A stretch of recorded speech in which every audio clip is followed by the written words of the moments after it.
सदाशिवसमारम्भां शङ्कराचार्यमध्यमाम् अस्मदाचार्यपर्यन्तां वन्दे गुरुपरम्परां श्रुतिस्मृतिपुराणानाम् आलयं करुणालयं नमामि भगवत्पादं शङ्करं लोकशङ्करं शङ्करं शङ्कराचार्यं केशवं बादरायणं सूत्रभाष्यकृतौ वन्दे भगवन्तौ पुनः पुनः ईश्वरो गुरुरात्मेति मूर्तिभेदविभागिने व्योमवद्व्याप्तिदेहाय दक्षिणामूर्तये नमः।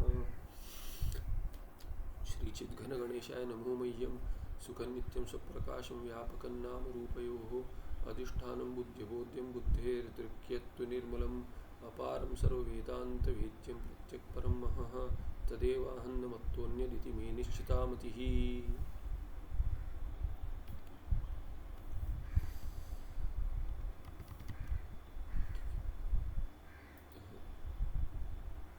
तो जीवेश्वर अनुगत चैतन्य अंशस्तु घटाकाश महाकाशवद भेद शून्य।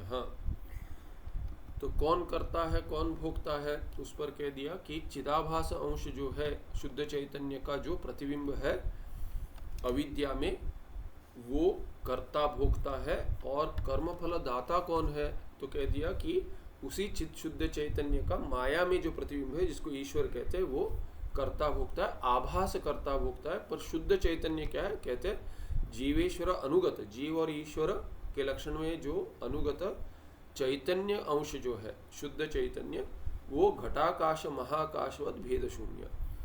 जीवगत चैतन्य जो है शुद्ध चैतन्य, वो घटाकाश जैसे भेद शून्य है, बिना भेद के है। और ईश्वर के लक्षण में चैतन्य अंश बताया वो क्या है, महाकाश जैसे भेद शून्य। घटाकाश और महाकाश में वस्तु तो कोई भेद तो है ही नहीं। तो ये हमने कल देखा था। फिर इत्थम जीव ब्रह्मणोर ऐक्यम सिद्ध्यति, इस प्रकार से जो चैतन्य अंश है शुद्ध चैतन्य बिंब अंश, उसमें तो कोई भेद है ही नहीं, तो ऐक्य में तो कोई संशय आना ही नहीं चाहिए। क्योंकि वस्तुतः ऐक्य क्या है, व्याकरण से देखेंगे ऐक्य क्या है, एकस्य भावः ऐक्यम, शंज प्रत्यय है तो ऐक्यस्य भावः ऐक्यम। तो जो एक ही है शुद्ध चैतन्य जीव में और ईश्वर में, उसमें भेद कहाँ से होगा, वो तो एक ही है। तो एकत्व अर्थ है ऐक्यम, तो ऐक्य सिद्ध हो जाएगा। किंतु एकता लाने की आवश्यकता कहाँ पड़ती है, जहाँ आभास को लेकर भेद देखते हैं और समझते हैं कि ये चैतन्य में भी ऐसा भेद होगा, मुझ में और ईश्वर में भेद है क्योंकि मैं जीव हूँ। अपने आप को चैतन्य होते हुए कोई आभास के साथ, माने हर कोई आभास के साथ तादात्म्य कर कर और शरीर के साथ तादात्म्य कर कर अपने में और ईश्वर में भेद मानता है, अपने आप को ईश्वर से भिन्न मानता है। तभी ऐक्य सिद्ध करना पड़ता है भागत्याग लक्षण से। उसके बाद भागत्याग लक्षणा से जब सिद्ध हो जाएगा कि शुद्ध चैतन्य सच्चिदानंद एक ही है, तभी ऐक्य सिद्ध हो जाएगा। तो ऐक्यम सिद्ध्यति इत्थम, इस प्रकार से। अतः अहम ब्रह्मास्मि इति एवं त्वम विजानीयाः, तो कहते हैं इसलिए तुम, शिष्य को कह रहे तुम कैसे जानो, अपने आप को ब्रह्म हूँ करके जानो। अहम ब्रह्मास्मि इति एवं, ना कि मैं जीव हूँ संसारी हूँ, ऐसे मत मानो। अहम ब्रह्म अस्मि, मैं ब्रह्म हूँ, ऐसे ही तुम जानो। विधिलिंगे विजानीयाः, मध्यम पुरुष एक वचन, तुम ऐसे जानो।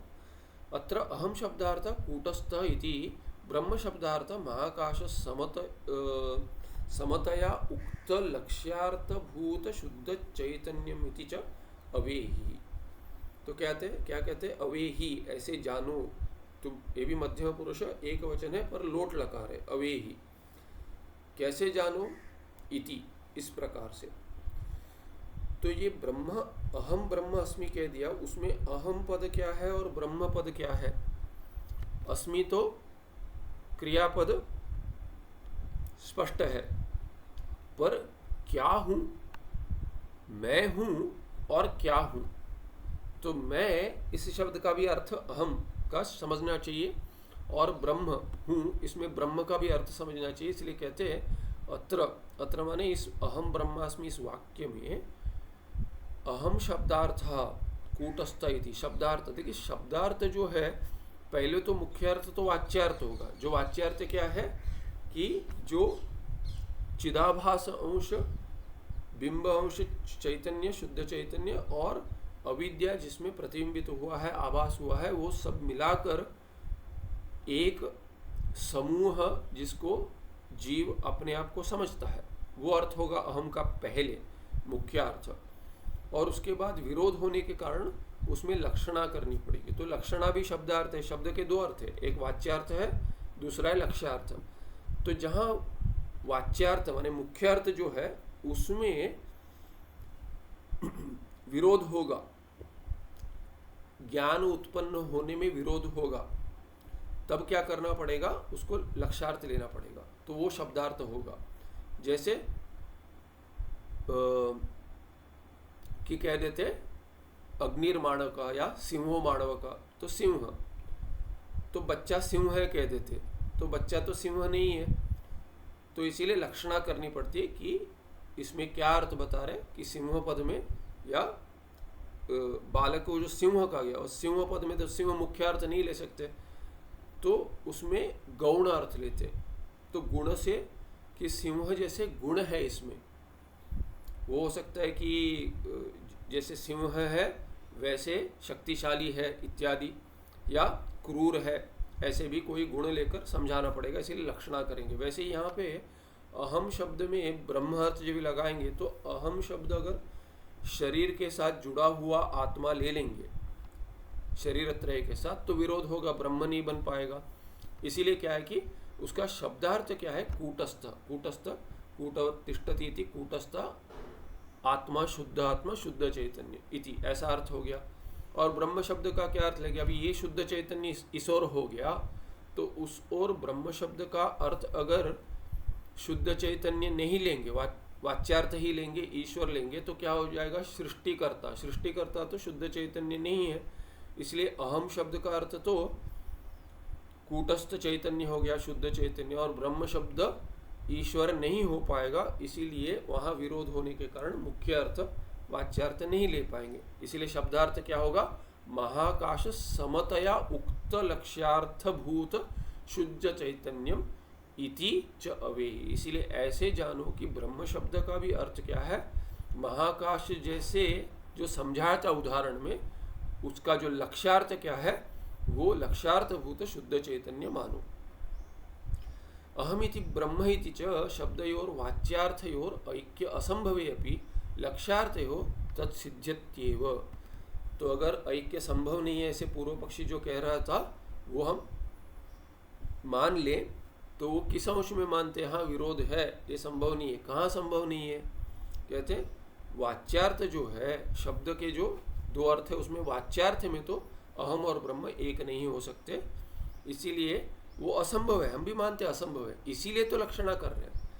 क्योंकि श्रुति कह रही है, लक्षणा क्यों कर रहे हैं, क्योंकि श्रुति कह रही है, उसको समझना है हमें। ऐसे नहीं कह सकते श्रुति ऐसे क्यों कह रही है, गलत है, ऐसे तो नहीं कह सकते। श्रुति तो प्रमाण है, इसीलिए सभी आस्तिकों को अर्थ समझना है जो श्रुति कह रही है। तो श्रुति कह रही है अहम ब्रह्म अस्मि, तो इसीलिए क्या है कि विरोध जहाँ हो रहा है वहाँ लक्ष्यार्थ लेना पड़ेगा, और लक्ष्यार्थ में तत्सिद्ध्यति, तत् माने ऐक्य, ऐक्य जो असंभव है वाच्यार्थ में, वो तत् ऐक्य, तद ऐक्यम लक्ष्यार्थ है वो सिद्ध्यति एव, लक्ष्यार्थ में तो संभव है और सिद्ध भी कर दिया। हे सौम्य यावत् अहम ब्रह्म इति अपरोक्ष साक्षात्कारः तव दृढ़तरो न जायते। कहते हैं कि अब ये अहम ब्रह्मास्मि अगर लक्षणा लेकर अर्थ समझ भी आया, फिर भी क्या होता है, समझ लेते हैं हाँ ठीक है, पर क्या होगा, ये परोक्ष रह जाएगा अगर दृढ़ निश्चय नहीं हो पाएगा। क्योंकि परोक्ष जैसे लेगा, परोक्ष नहीं होगा, पर परोक्ष ज्ञान जैसे प्रभाव होगा उसका, माने फलित नहीं होगा मोक्ष के लिए, अज्ञान की निवृत्ति के लिए। इसीलिए कहते हैं हे सौम्य यावत् अहम ब्रह्म इति अपरोक्ष साक्षात्कारः तव दृढ़तरो न जायते।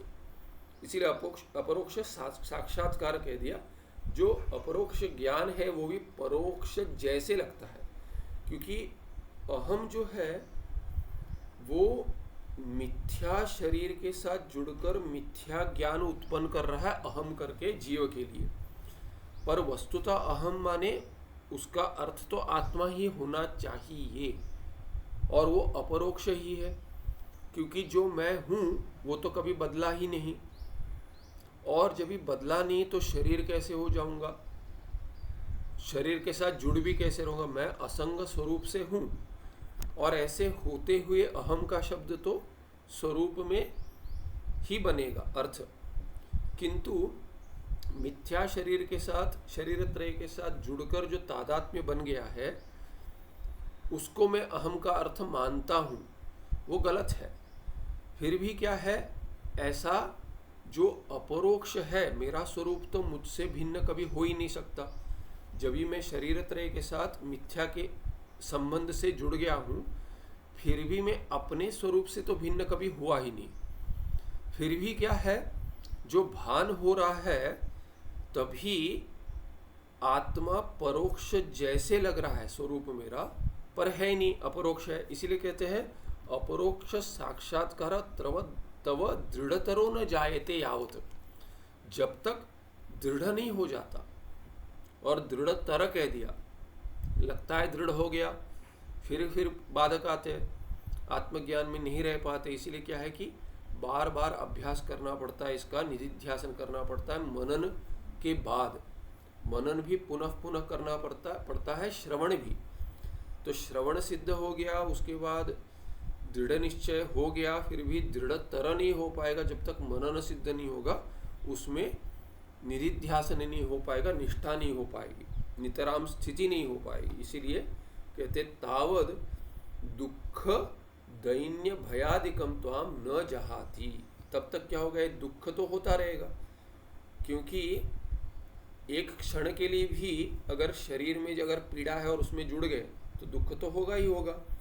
अगर शरीर में पीड़ा है तो मन में भी उत्पन्न होगा, शरीर के साथ जुड़ गए तो मन में भी उत्पन्न होगा। इसीलिए अभी जुड़ गए माने क्या, जब भी सुषुप्ति में है कितनी भी पीड़ा हो, अगर आंख लग गई, कहते हैं आंख लग गई थी तो पीड़ा थी पर समझ नहीं आई, अनुभव नहीं हुआ, क्योंकि शरीर से बिना चाहे भी इतना थक गए हैं कि पीड़ा जितनी भी हो फिर भी आंख जब भी लग गई, सुषुप्ति में चले गए तो शरीर से संबंध छूट गया।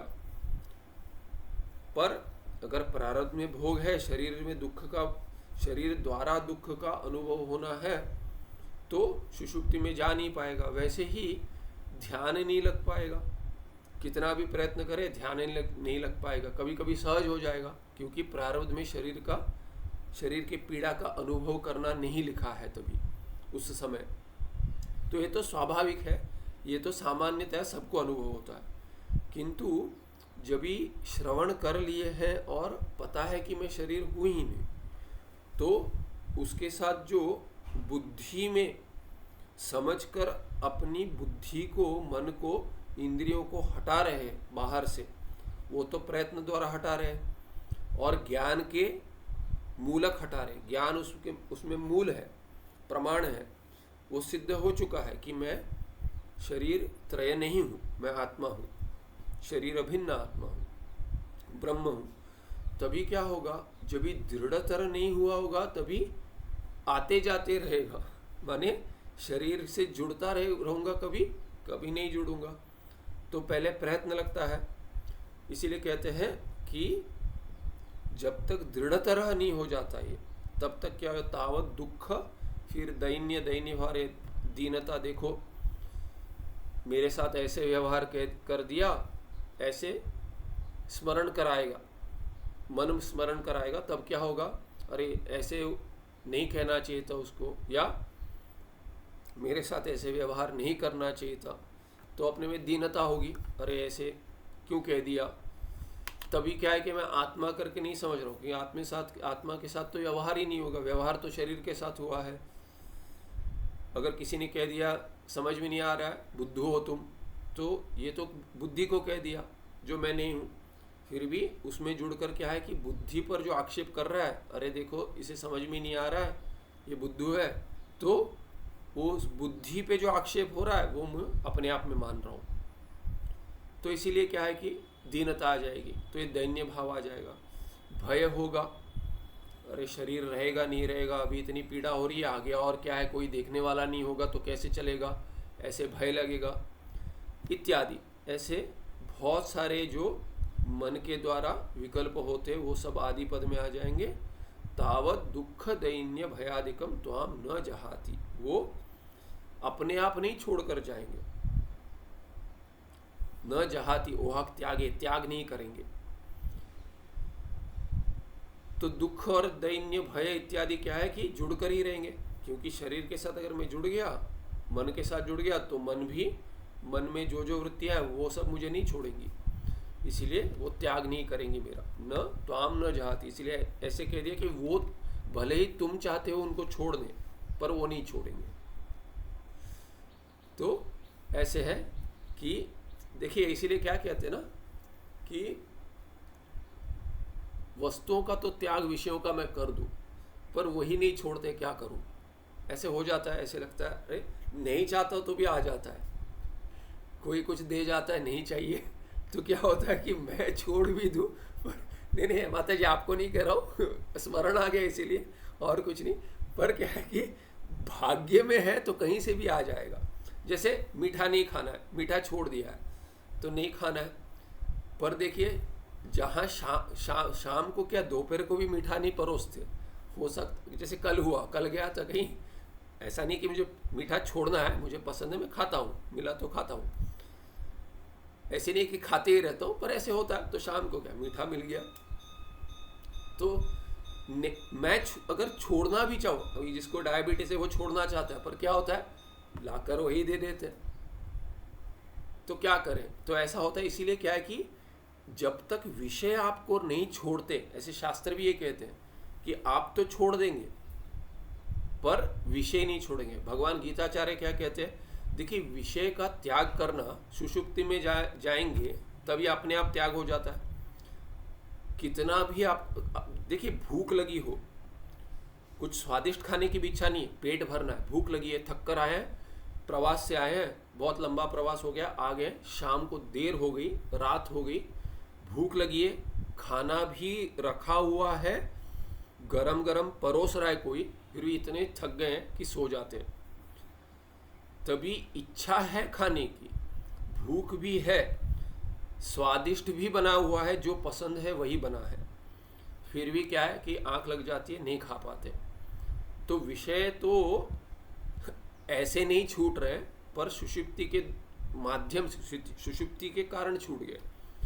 तो भगवान गीताचार्य कहते हैं, क्या कहते हैं,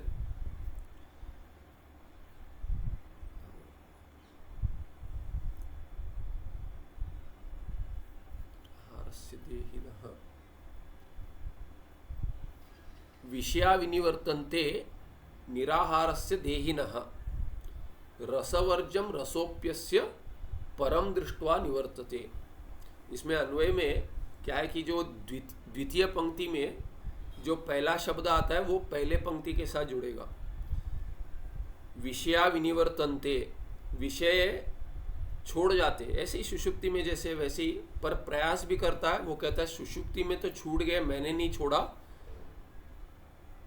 सुबह उठते ही भूख लग गई और सुबह कुछ बना नहीं है, कहते शाम का जो रखा है वही दे दो, शाम को जो बनाया था वही दे दो, कल खाया नहीं वही सुबह भूख लगी है, स्वादिष्ट भी था वही खा लूँगा, अभी कुछ मत बनाओ, बनाना है बाद में बनाओ, पहले मुझे परोस दो, ऐसे कह देंगे। तो भगवान गीताचार्य कहते हैं, कृष्ण भगवान की विषया विनिवर्तन्ते, तभी क्या ये प्रयास कर रहा है, विषया विनिवर्तन्ते निराहारस्य देहिनः, देहिनः देहस्य स्थिति देही, तो जो देही है कि ये देह मैं नहीं हूँ, पर मैं देह से भिन्न हूँ, ऐसे सभी दार्शनिकों को पता है। तो वो क्या कहते हैं कि निराहारस्य देहिनः, षष्ठी एक वचन है, वैसे व्याकरण देहिनः, देहीन शब्द है, देहिनः ये रूप कहाँ कहाँ आता है, किसी को पता है? षष्ठी एक वचन क्यों कहना पड़ रहा है? और कहाँ आता है देहिन रूप, और कहाँ बनेगा, किसी को पता है?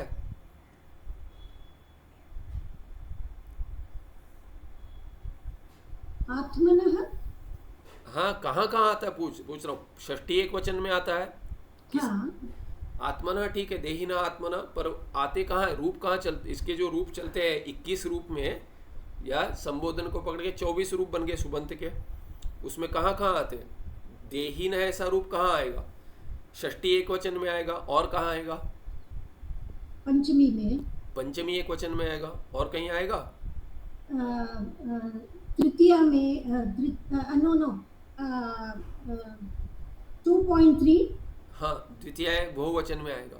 तो इसीलिए क्या है कि निराहारस्य, षष्ठी एक वचन है, देहिनः समानाधिकरण में, तो जो निराहार देही है, जो आहार नहीं ले रहा है, माने क्या कि विषय, देखिए खाने की इच्छा बहुत हो रही है तो नहीं खाऊंगा, आज नहीं खाऊंगा, कल नहीं खाऊंगा, ऐसे करते करते त्याग कर रहा है। और अभी क्या कह रहे हैं, इंद्रियां, जो ये अभी तो एक उदाहरण लेकर कहा, पर इंद्रियां जो विषय है केवल जिह्वा का विषय नहीं है। इंद्रिय तो 5 है, तो सभी के विषय है, एक एक विषय। तो जब भी ध्यान लगना है तो प्रत्याहार करना है। प्रत्याहार माने जब भी आप इंद्रियों को हटाते हो, शमदमा करना है, तो शरीर से भी, शरीर के माध्यम से जो कर्म कर रहे हैं उसको भी कम कर देना है, उसको भी नियंत्रित कर देना है, और इंद्रियों को भी, मन को भी।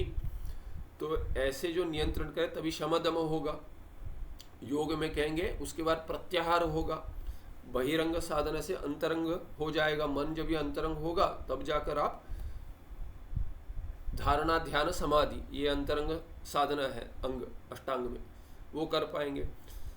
तो निराहारस्य देहिना अपि, जो भूखा रह रहा है, क्यों भूखा रह रहा है? क्योंकि इंद्रियों में बहुत शक्ति है बाहर जाने की, और इसका ध्यान नहीं लग रहा है। तो क्या कहेगा, मैं 1-2 दिन उपवास करूंगा, एकादशी उपवास तो करता हूँ, बाकी दिन भी करूंगा।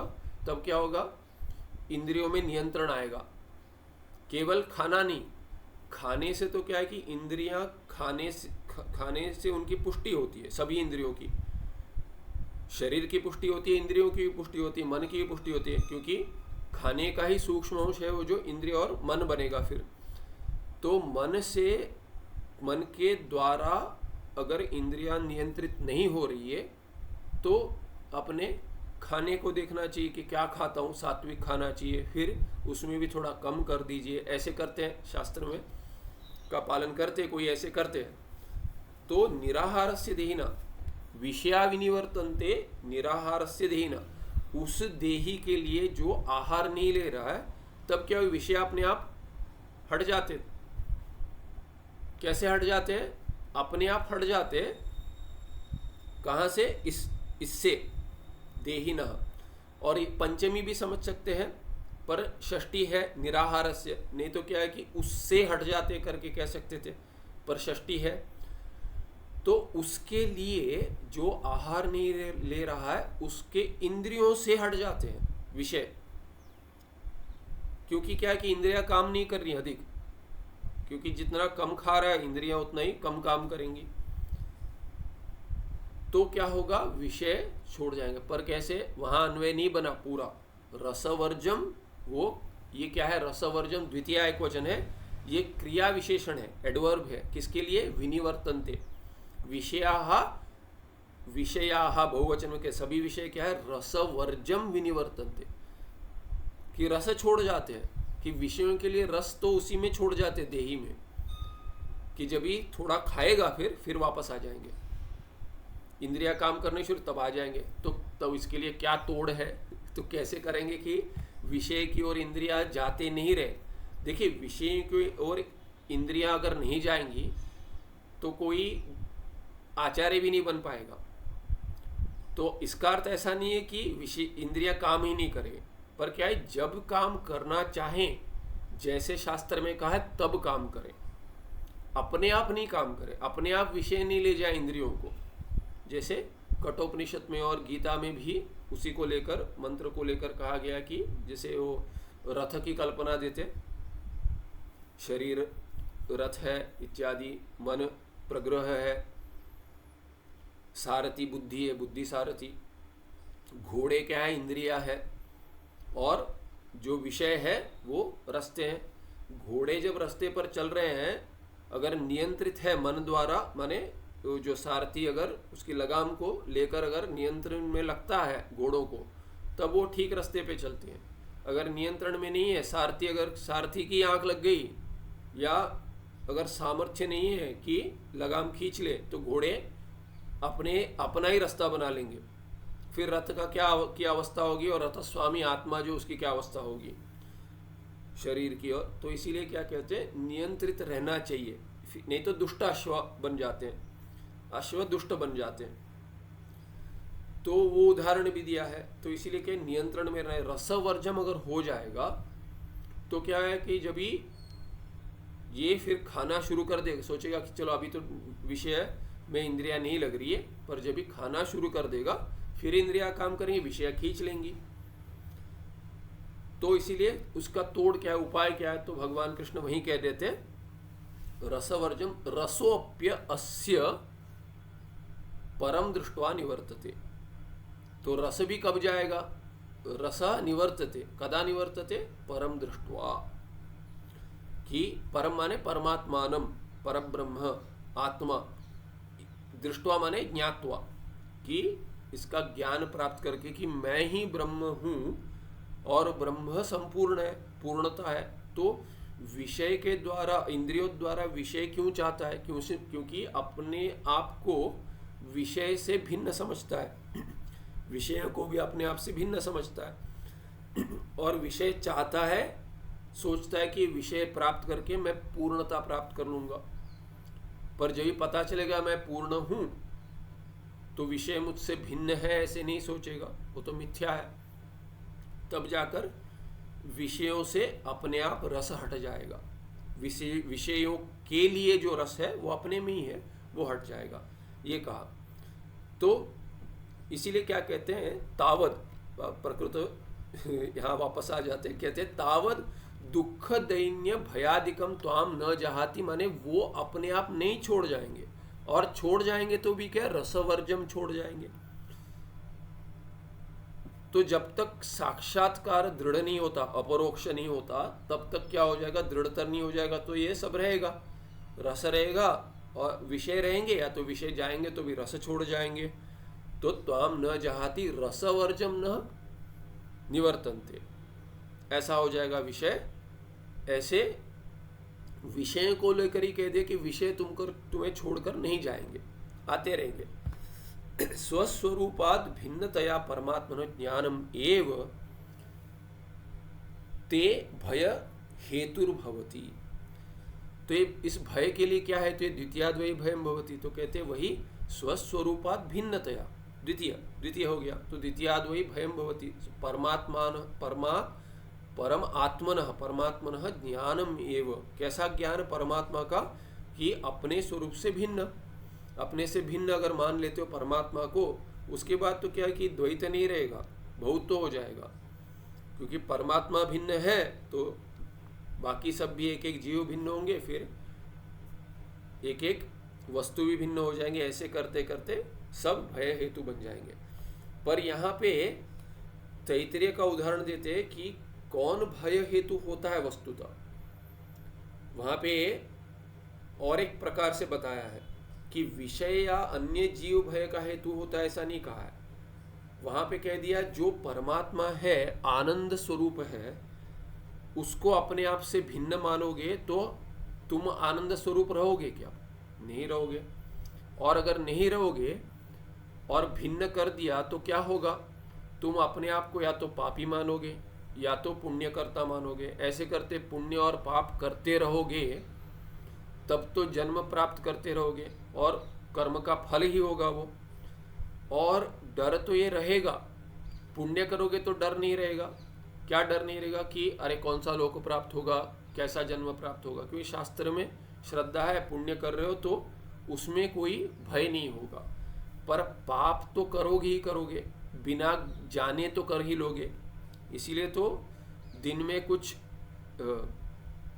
नित्य कर्म कहते वो इसके लिए होते हैं कि जैसे झाड़ू पोछा मार रहे हैं, खाना पका रहे हैं, उसमें तो बाकी भी जीव को नुकसान तो होता है, दुख होता है, जल जाते हैं, झाड़ू कर पीड़ा होती है, कुछ तो चींटियाँ इत्यादि दिखते हैं, कुछ नहीं कर सकते, हटाना तो है तो हटाते हैं, तो उसमें पाप तो आएगा ही आएगा, क्योंकि दूसरे जीव को तो कष्ट दे दिया तो पाप आएगा।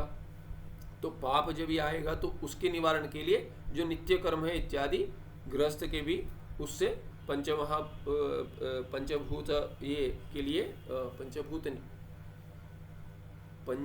पंचयज्ञ जो करेगा रोज, तो उसमें भी हाँ पंचमहायज्ञ, हाँ पंचमहायज्ञ, तो उसमें जो रोज करेंगे तो उसमें निवारण हो जाएगा। तो जैसे किसी को अतिथि इत्यादि को भोजन दे दो, दान करते हैं रोज। भूतयज्ञम, हाँ भूतयज्ञम, ब्रह्मयज्ञम, मनुष्ययज्ञम, सत्यम देवयज्ञम, पितृयज्ञम, सत्यम एतत् सर्वम पंच। कर्तव्यम। तो गृहस्थ ये सब करते हैं तो ये होता है, तो पितृदोष नहीं होगा। देव ऋषि ब्रह्मयज्ञ करेगा तो ऋषि का ये, तो ये गृहस्थ ब्रह्मचारी को भी कुछ होते हैं, गृहस्थ को ये पांचों करने हैं रोज करके।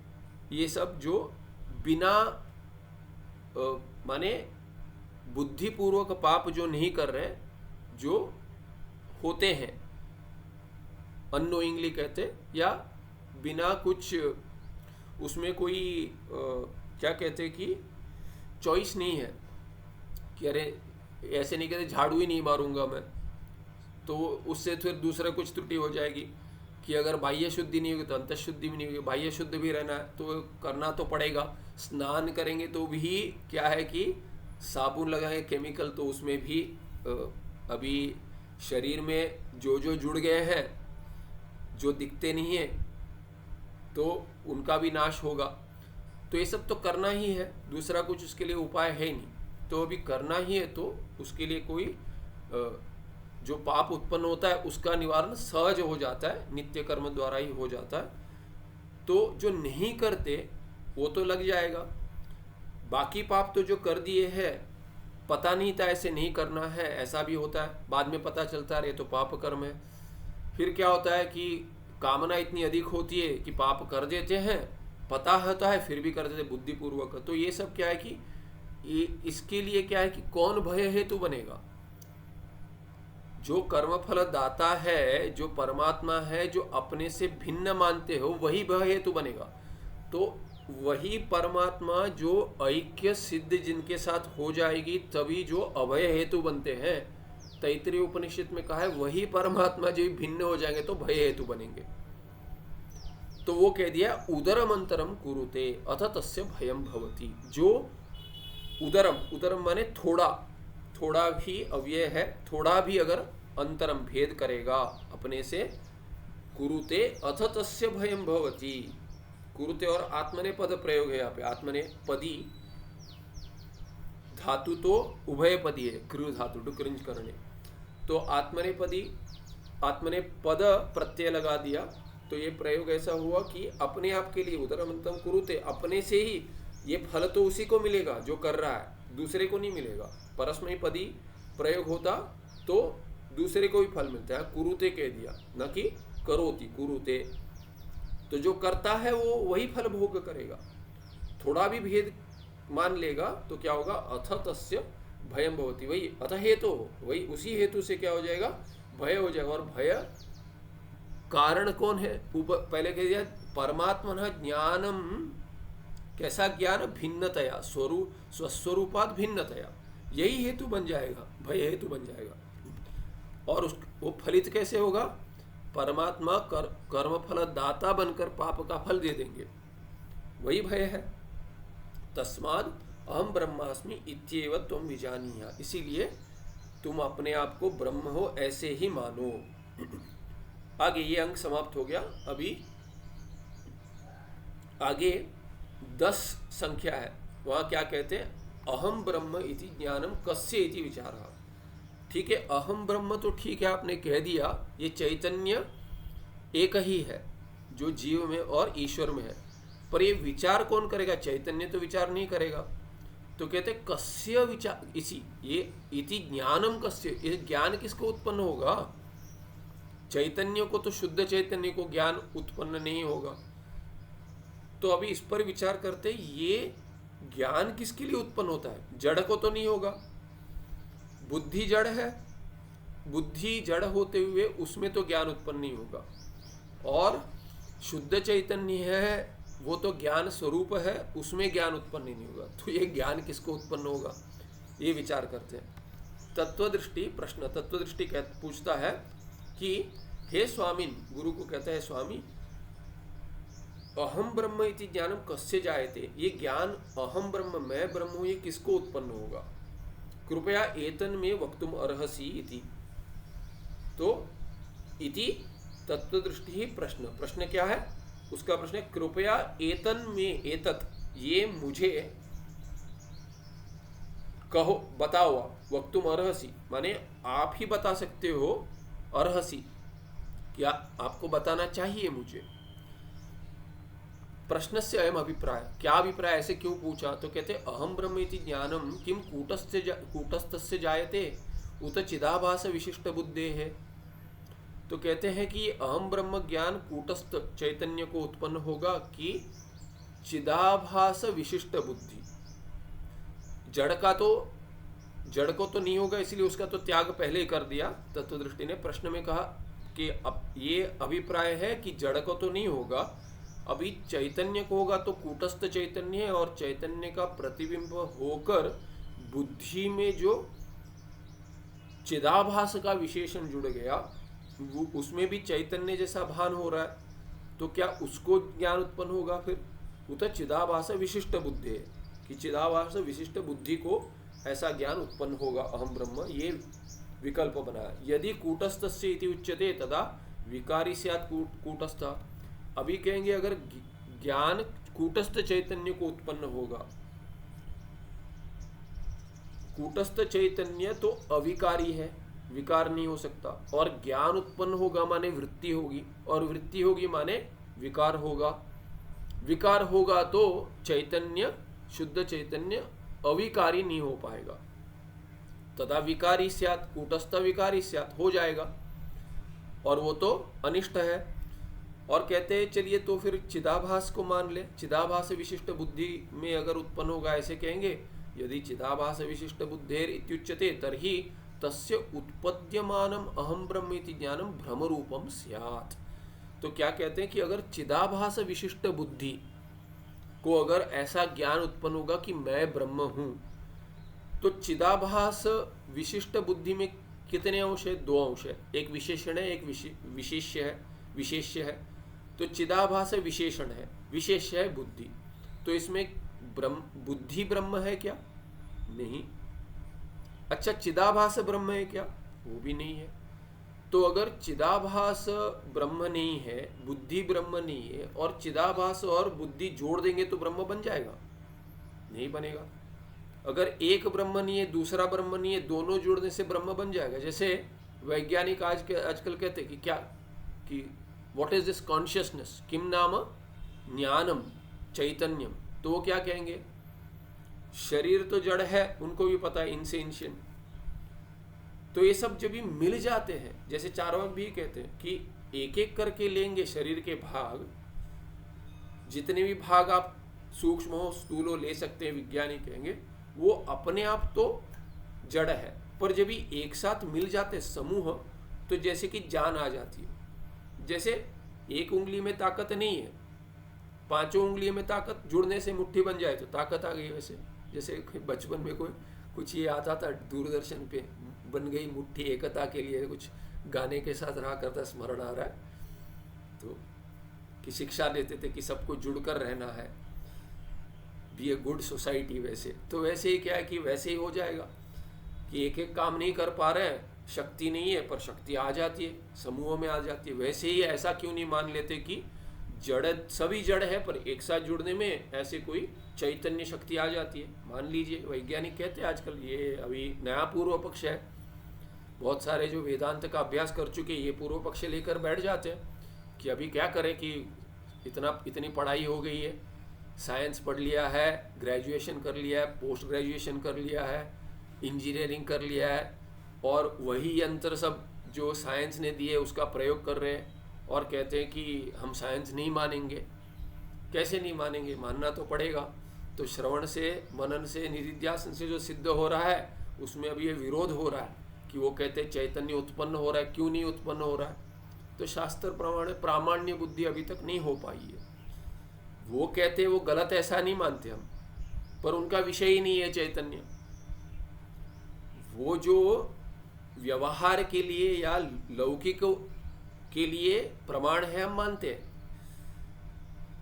अभी ये जो पाठ चल रहा है वो भी यंत्रों द्वारा चल रहा है, वो साइंस से ही आया है, विज्ञान से आया है। उसमें तो हम ये नहीं कहते अरे हम नहीं मानते कि अरे ये मिथ्या है। मिथ्या तो है, पर मिथ्या की परिभाषा ऐसे नहीं, अरे ये कुछ काम का ही नहीं है। यूटिलिटी तो है, पर यूटिलिटी है इसलिए सत्य नहीं हो जाएगा। ये भगवान कारिकाकार कहते हैं कि स्वप्न पदार्थ में के भी, स्वप्न में अगर भूख लगती है तो रात को, जो अभी पहले उदाहरण में रात को सो गए थे, ऐसे ही स्वप्न में भूख लग गया फिर, क्योंकि शरीर में भूख उत्पन्न हुई है, वही विचार से सो गए। हो सकता है स्वप्न आ जाए कि स्वप्न में भूख लगा है, खाना खा रहा हूँ स्वादिष्ट, पर जागृत अवस्था में तो भूखे सो गए और स्वप्न में खाना खा लिया, भूख लगी है, खाना नहीं खाया, भूख लगी है। तो अभी जो घर में परोसा है जागृत अवस्था में, वो खाना काम आएगा स्वप्न में? नहीं आएगा, जागृत में ही काम आएगा। जागृत भूख का निवारण जागृत का भोजन करेगा, स्वप्न में तो स्वप्न का ही भोजन लेगा आपको। तो इसीलिए कहते हैं स्वप्न के भोजन कर लिया उसने और स्वप्न की भूख मिट गई, तो वहां भी तो उसका उपयोग है। तो उपयोग है इसका अर्थ नहीं कि सत्य है, नहीं तो स्वप्न का भोजन इत्यादि भी सत्य हो जाएगा। तो वहां पे पूर्व पक्ष कहता है नहीं, ये जागृत का जो भोजन है वही है, वो काम आएगा। तो कहते हैं कि जागृत का भोजन जागृत में काम आएगा, स्वप्न का भोजन स्वप्न में काम आएगा। इसीलिए क्या है कि आपको तो उसी अवस्था का, जो उसी अवस्था की वस्तु है उसको लेकर आपको तर्क लगाना पड़ेगा सिद्ध करने के लिए कि ये इसका उपाय है कि नहीं, और जब भी आप उसका उपयोग है कि नहीं। अगर जब भी वैसे आप जब भी विचार करेंगे तो देखेंगे स्वप्न के वस्तुओं का भी उतना ही उपयोग है स्वप्न में जितना जागृत वस्तुओं का उपयोग है जागृत में। स्वप्न के वस्तु जागृत में काम नहीं आती। स्वप्न में अरे देखो इतना खा लिया फिर भी भूखा उठा हूं, ये आक्षेप कर रहे हैं आप, इसीलिए स्वप्न मिथ्या है। तो वैसे ही स्वप्न में भूख लगी थी, जागृत का तो खाना काम नहीं आया भोजन, इसीलिए स्वप्न की तुलना से, स्वप्न अवस्था की तुलना से जागृत भी मिथ्या है। ऐसे निर्णय करते हैं भगवान गौड़पादाचार्य कारिकाकार, मांडुक्य कारिका। तो इसीलिए अभी अगर कोई जड़ है, अभी चैतन्य देखिए, चैतन्य तो जड़ जुड़कर नहीं बनेगा। विज्ञान कहता है जड़ इतने सारे जुड़कर इतना सारा काम कर देते, बिजली उत्पन्न कर देते, या इंटरनेट हो सकता है, ये सब हो सकता है, ये सब जड़ का काम है। हाँ ठीक है, जड़ का काम है, पर क्योंकि उन्होंने जड़ में सिद्ध कर दिया कि जड़ दो आने के बाद तीसरा जड़ काम कर सकता है कुछ,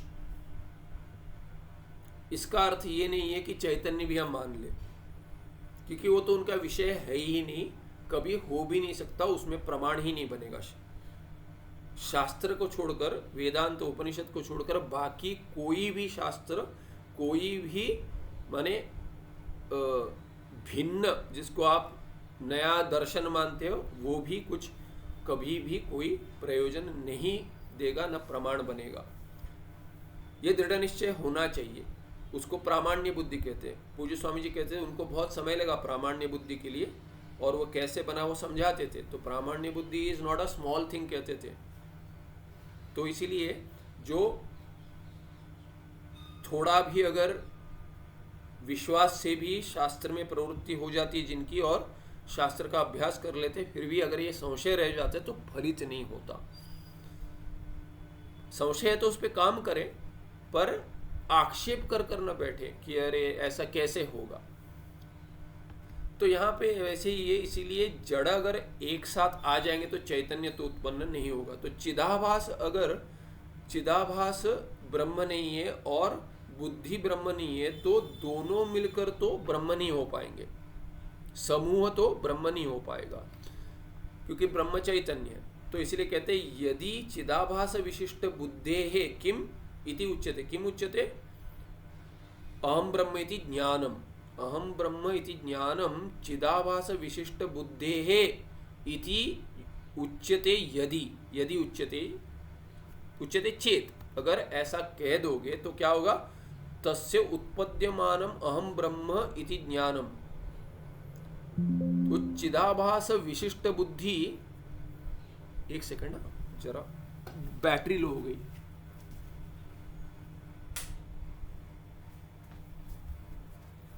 बैटरी लो हो गई, ये आया क्यों? क्योंकि देर हो गई तो स्विच ऑन ही नहीं किया था। लैपटॉप का बैटरी इतना काम कर गया, यही बड़ी बात है, क्योंकि जा रही है जैसे लगा था तो स्विच ऑन करना भूल गया था। तो क्या कहते हैं कि चिदाभास विशिष्ट बुद्धि, जो चिदाभास ब्रह्म नहीं है, बुद्धि ब्रह्म नहीं है, तो चिदाभास विशिष्ट बुद्धि ब्रह्म नहीं हो सकती। और अगर आप कहेंगे उसे वो ज्ञान उत्पन्न हो रहा है तो भ्रम होगा।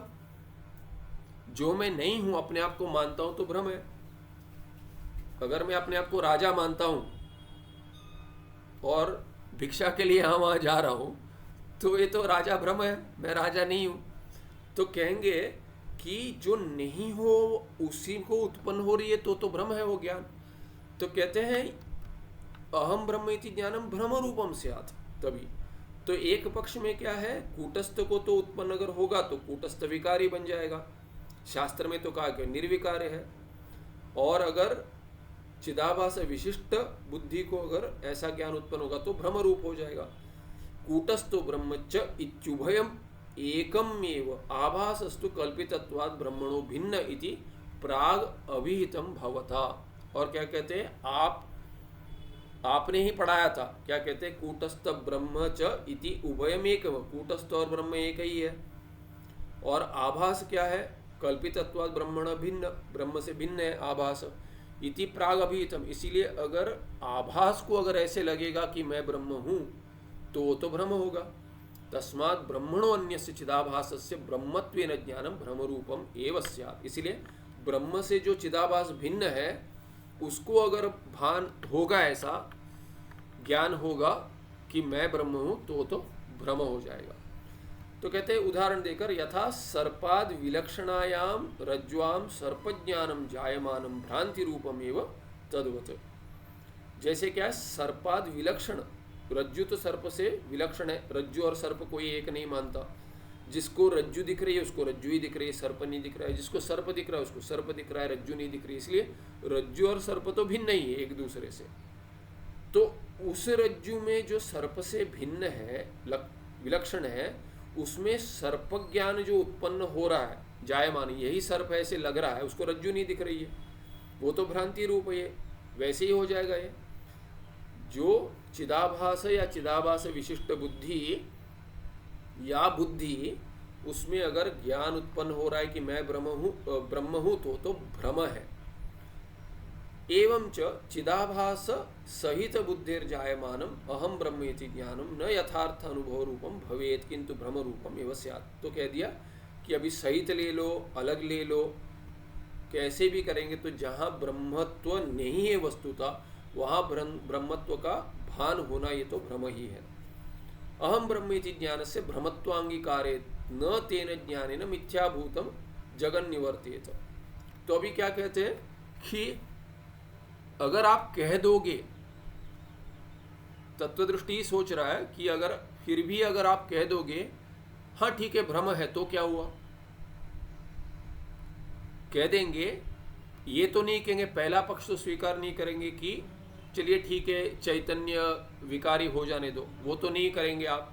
तो कहते हैं हो सकता है आप ये कह दें कि हाँ ठीक है ज्ञान उत्पन्न हो रहा है चिदाभास विशिष्ट बुद्धि में, पर वो तो भ्रम है। अगर ऐसे कह देंगे तो आप ऐसा भी नहीं कह सकते। क्यों नहीं कह सकते? कहते अहम ब्रह्म इति ज्ञान से भ्रमत्व अंगीकार है। अगर आप मान लो कि हाँ ये अहम ब्रह्म ऐसा ज्ञान भ्रम है, तो कहते न तेन ज्ञान मिथ्याभूतम जगन निवर्तित। तो मिथ्याभूत माने भ्रम पहले हो ही रहा है जगत का, और मैं ब्रह्म हूं ऐसा भी अगर भ्रम होगा तो एक भ्रम से दूसरे भ्रम की निवृत्ति कैसे होगी? वो तो नहीं होगी। जैसे रज्जू की जगह सर्प देख रहा है, कहते हैं कि ये सर्प नहीं है, ये भूछिद्र है, तो क्या होगा? सर्प के आप कह देंगे सर्प की निवृत्ति हो जाएगी, पर नहीं होगी, क्योंकि वो भूछिद्र नहीं है, वो भ्रम है। उसको दिखेगा तो भूछिद्र तो है ही नहीं, वो देखेगा पहले भूछिद्र है क्या, भूछिद्र नहीं है, तो वो सोच रहा था ये सर्प है। कोई कहता है भूछिद्र, वो देखता है भूछिद्र तो नहीं दिख रहा है, नहीं भूछिद्र नहीं है, तो ये सर्प है नहीं है ऐसा नहीं मानेगा वो। जो कह दिया तो सर्प है करके ही मानेगा, इसीलिए सर्प का जो भ्रम है वो नहीं जाएगा। वैसे ही जगत का जो मिथ्याभूत भ्रम हो रहा है, मिथ्याभूत है पर सत्य प्रतिभासित तो हो रहा है, उसको दूसरे भ्रम से देखो। ये प्रपंच माने शरीर, जगत में ही प्रपंच में ही शरीर भी है, और ये शरीर तुम नहीं हो करके कहकर क्या कहते, तुम ब्रह्म हो, और वो अपने आप को ब्रह्म हो ऐसा कह देगा और कहेगा ये भ्रम रूप ज्ञान है, अपने आप को ऐसे ब्रह्म तुम नहीं हो पर ये ब्रह्म मान लो। अगर ऐसा कह देंगे तो वो एक भ्रम दूसरे भ्रम का निवारण नहीं करेगा, वो कहेगा मैं शरीर ही ठीक हूं, मैं तो ब्रह्म नहीं हूं। तो ऐसे इससे जगत का निवारण नहीं होगा। यथार्थ ज्ञानादेव ही मिथ्या भ्रम निवृत्तिर दृष्टा, क्योंकि कहीं भी उदाहरण देखा है तो कैसा देखा है कि यथार्थ ज्ञान जो वस्तुतः ज्ञान है, प्रमारूप ज्ञान जो है, जो भ्रम रूप नहीं है, उसी से मिथ्या भ्रम की निवृत्ति देखी गई है। जैसे रज्जु तत्व ज्ञानेन मिथ्या सर्प निवृत्तिवत, जैसे कि रज्जु तत्व ज्ञान से ही कि जो भी रज्जु है करके आप सिद्ध कर देंगे तब जाकर मिथ्या सर्प का निवारण होगा। किंतु आप उसको कुछ और है कह देंगे तो वो सत्य नहीं सिद्ध हो पाएगा, और सत्य अगर सिद्ध नहीं हो पाएगा तो उस भ्रम से सर्प भ्रम की निवृत्ति नहीं होगी। ऐसा न देखा है और न ही हो सकता है। इसीलिए तस्माद् आभास विशिष्ट बुद्धेः अहम ब्रह्म इति ज्ञानम जायते इति एतद् वचनम अनुपपन्नम एव इति। इसीलिए क्या कहते हैं, आभास विशिष्ट बुद्धि को अगर अहम ब्रह्म ऐसा ज्ञान होगा, उत्पन्न होगा, तो इति एतद् वचनम अनुपपन्नम एव, तो वो तो कोई काम का नहीं है, वो माने ठीक नहीं लग रहा है, क्योंकि वो कुछ कार्य तो करेगा ही नहीं। ऐसे ज्ञान को लेकर करना क्या है कि भ्रम रूप ज्ञान इसको उत्पन्न होगा, जिसको भ्रम होगा वो, और वो भ्रम निवारण नहीं करेगा तो उसका तो कोई काम ही नहीं है, इसीलिए अनुपपन्नम। तो ये ठीक नहीं लग रहा है, माने मुझे नहीं लगता कि शास्त्र ऐसा उपदेश देगा जिसका फल नहीं होगा, इसीलिए तत्वदृष्टि कह रहा है। तो इसीलिए समझने में इन दोनों में से दोनों ही नहीं होंगे, अगर होंगे तो दोनों में फल, एक में तो शास्त्र में जो कहा है उसका विरोध हो जाएगा, दूसरे में क्या कि शास्त्र कह रहा है ठीक है भ्रम है पर यह फलित नहीं होगा, तो शास्त्र क्यों कहेगा। इसलिए दोनों ही संभव नहीं है, तो ये ज्ञान किसको उत्पन्न होगा, ये प्रश्न तो रह जाएगा। उसका उत्तर देते हैं प्राग उक्त प्रश्न से उत्तरम, और एक कुछ 2-3 मिनट कर लेते हैं। आभासस्य सप्तावस्था की, आभास के 7 अवस्थाएं कहते हैं। आभास की क्या अवस्था कहते हैं, तो कहते हैं अहम ब्रह्म इति ज्ञानम आभासस्य एव। पहले तो ये दे अहम ब्रह्म ऐसा जो ज्ञान है वो आभास को होगा, क्योंकि आभास तुम जड़ जो मान रहे हो वो वस्तुतः जड़ में बना है, पर वो चैतन्य जैसे आभासित तो हो रहा है, इसीलिए उसको आभास कहते हैं। तो संपूर्ण जड़ करके भी नहीं कह सकते कि उसको ज्ञान उत्पन्न नहीं होगा, ऐसे नहीं कह सकते। ऐसा इसको समझना चाहिए, क्योंकि कहते हैं अहम ब्रह्मेति ज्ञानम आभासस्य एव। हे सौम्य शृणु इदानीं मया उच्यमानाः चिदाभासस्य सप्तावस्था, 7 अवस्था सुनो इनके, अभी सुनो, क्या अभी मैं कहने जा रहा हूं वो सुनो। कह रहे हैं कि चिदाभास के 7 अवस्था है। आसु अवस्थासु मध्ये न कापि अवस्था चेतनस्य कूटस्थस्य संभवति। तो कहते हैं कि ये अवस्था जो है कूटस्थ चैतन्य की नहीं होगी। तो मैं जो अवस्था समझा रहा हूँ ये आभास की होगी। तो पहले ही कह रहे थे कि ऐसा संशय मत करो कि जो आभास जो अवस्थाएं बता रहा हूँ ये चैतन्य की होगी, शुद्ध चैतन्य कूटस्थ चैतन्य की ये कोई भी अवस्था नहीं हो सकती। तो ये सात जो बतला रहा हूँ ये किसकी होगी? चिदाभास की होगी। तो कहते हैं अहम ब्रह्म इति ज्ञानम अपि आसु सप्तावस्थासु मध्ये पंचम्याम अवस्थायाम अंतर्गतम। और ये अहम ब्रह्म ये जो ज्ञान है वो इन सात अवस्थाओं में पांचवी अवस्था में होगा, उसमें अंतर्भूत होगा, पांचवें में अंतर्भूत होगा। तो कहते हैं तासाम अवस्थानाम नामानी। इसमें देखिए कि चिदाभास सात अवस्थाओं में से किसी एक अवस्था में होता है। तो कहीं कहीं भ्रम होगा, सभी भ्रम नहीं होंगे। तो इसीलिए क्या वो समझाने के लिए कहते हैं अज्ञानम आवृत्ति सम्यक विक्षेपश्च परोक्षधीहि अपरोक्षमति शोकहति तृप्तिर्निरंकुशा। तो एक बार और पढ़ता हूँ। अज्ञानम आवृत्ति सम्यक विक्षेपश्च परोक्षधीहि अपरोक्षमति शोकहति तृप्तिर्निरंकुशा इति। ऐसे सात अवस्थाएं श्लोक में बता दी। अज्ञान, आवृत्ति ही, सम्यक विक्षेपः ये तीन हो गए, परोक्षधि चार, परोक्ष अपरोक्षमति ही पाँच, शोकहति ही छः, तृप्ति ही सम्यक विक्षेप परोक्षधि सम्यक विक्षेप दो, परोक्षधि ही अज्ञानम आवृत्ति, हाँ आवरणम आवृत्ति। तो यही देख लेते हैं। भ्रांति, सम्यक विक्षेप माने भ्रांति, फिर परोक्षधि ही चार, परोक्ष ज्ञान या परोक्षधि बुद्धि, अपरोक्षमति माने अपरोक्ष ज्ञान ये हो गया पाँच, शोकहति ही माने शोक नाश माने अनर्थ निवृत्ति, अनर्थ निवृत्ति, अनर्थ ही ये शोक जो है अनर्थ है उसका नाश या निवृत्ति उसको कहेंगे शोकहति ही, वो हो गया छः। और तृप्ति निरंकुशा, ये तृप्ति निरंकुशा तृप्ति ही, निरंकुशा विशेषण बनेगा तृप्ति। कैसी तृप्ति? जो निरंकुश है, तो जिसे अतिशय कोई तृप्ति नहीं है, इसलिए निरंकुशा माने निरंकुश माने कोई दाग नहीं है, त्रुटि नहीं है, ऐसे कहते, दोष रहित। तो ऐसे तृप्ति माने जिससे अतिशय तृप्ति नहीं है, तो अति हर्ष कहेंगे, निरतिशय आनंद प्राप्ति, जो मोक्ष का स्वरूप कह दिया था। ये है सातवीं अवस्था। तो इसके अभी इसका विश्लेषण करते हैं। पन्ना पलट के रुकेंगे। अज्ञान आवरणयो स्वरूपम, अज्ञान और आवरण पहले दो का स्वरूप कहते हैं। हे सौम्य, अहम ब्रह्म न जाने, मैं ब्रह्म को नहीं जानता हूँ। इति व्यवहारे कारणम अज्ञानम, उस व्यवहार, जो व्यवहार माने बुद्धि में जो व्यवहार हो रहा है, मैं ब्रह्म को नहीं जानता। किसी को कहते हो ब्रह्म को जानते हो, वो कहता है मैं ब्रह्म को नहीं जानता। तो ये सत्य हो सकता है क्या? क्योंकि ब्रह्म क्या है? अपना स्वरूप है, आत्मा।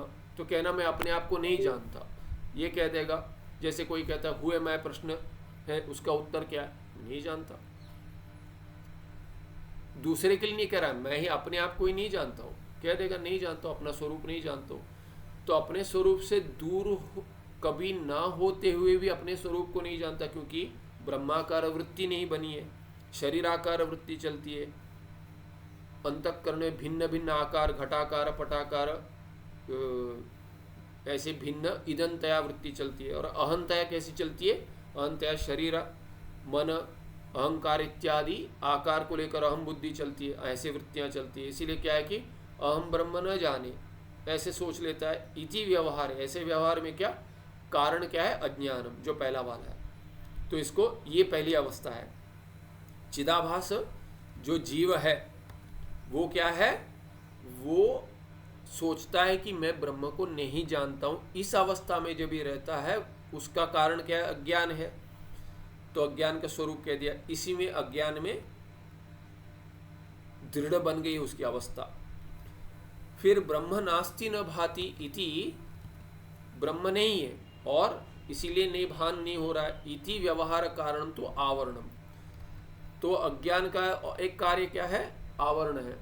तो स्वरूप को ढक देता है। तो स्वरूप को जो ढक दिया, वो उसका कार्य रूप है, और ये दूसरी अवस्था है उसकी आवरण। उसका फल रूप क्या क्या व्यवहार होगा कि ब्रह्म है ही नहीं। पहले क्या कहते, मैं नहीं जानता। दूसरा क्या है कि है ही नहीं, इसीलिए प्रकाश नहीं हो रहा उसका। क्यों नहीं जानता? क्योंकि है ही नहीं। तो इसीलिए क्योंकि अपना स्वरूप अपने स्वरूप पे आवृत हो गया, आवरण हो गया, वो उसका कार्य है। और ज्ञान का दूसरा कार्य है, स्वरूप ही कह रहे थे, कार्य नहीं पर स्वरूप। अविद्या के दो शक्तियां, एक आवरण शक्ति है, दूसरी क्या विक्षेप शक्ति है। तो आवरणेन द्विविधा व्यवहारो भवति, दो प्रकार के व्यवहार होते। क्या? यतः अज्ञान से शक्तिद्वयं वर्तते, दो शक्तियां हैं, एक आवरण शक्ति और विक्षेप शक्ति। तो आवरण से भी द्विधा व्यवहार होता है। तत्र एका शक्ति ही असत्वापादिका, अन्य आभान आपादिका। तो पहले तो क्या, अज्ञान की दो शक्तियां हैं, एक आवरण शक्ति, एक विक्षेप शक्ति है। और आवरण शक्ति के दो भाग कर दिए, शक्ति द्वयम। उसमें भी क्या है, एक कि है ही नहीं ऐसा दिखा रहे थे, आवरण कर दिया। जैसे अगर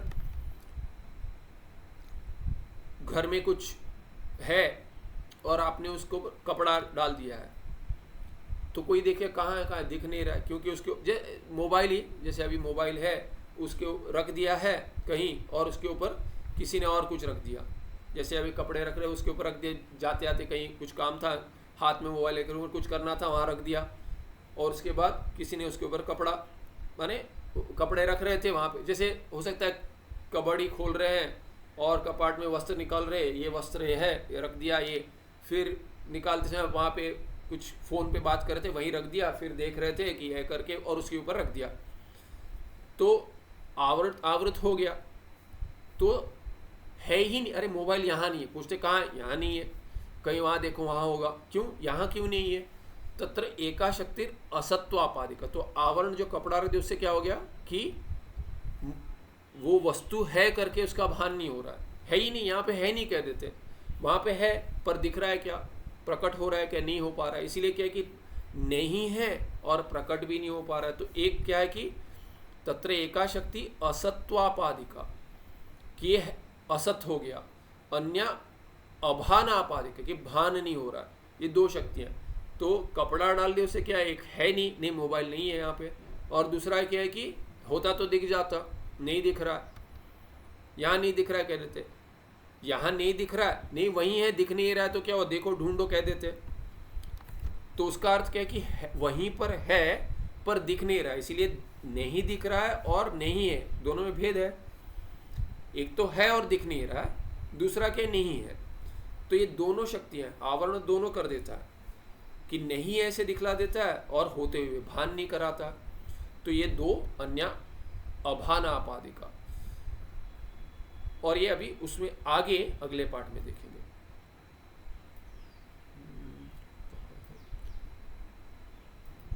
अच्छा, एक पूछना था, वैसे लिखा नहीं उस पर क्या है कि कल भी एक दिन छुट्टी है, 3 दिन छुट्टी होती है ये, और जब भी द्वितीय बुधवार को आते हैं तो ये पाठ नहीं होता है, तो कल भी छुट्टी है आश्रम में। तो कल कर सकते हैं क्या पाठ? कल करते हैं, कल भी 1 ही घंटा करेंगे 6:30 से, क्योंकि क्या है कि टेबल मंगाया, कुर्सी आई थी, ले गए, तो सोच रहा हूँ, इसके बाद बताता हूँ। सुखम नित्यम स्वप्रकाशम व्यापकं नाम रूपे अधिष्ठानम बुद्ध्य बोध्यम बुद्धेर्दृक्यत्व निर्गुणा पारम सर्ववेदांत वेद्यम प्रत्यक परम तदेवाहन नित्यं निश्चितामतिः।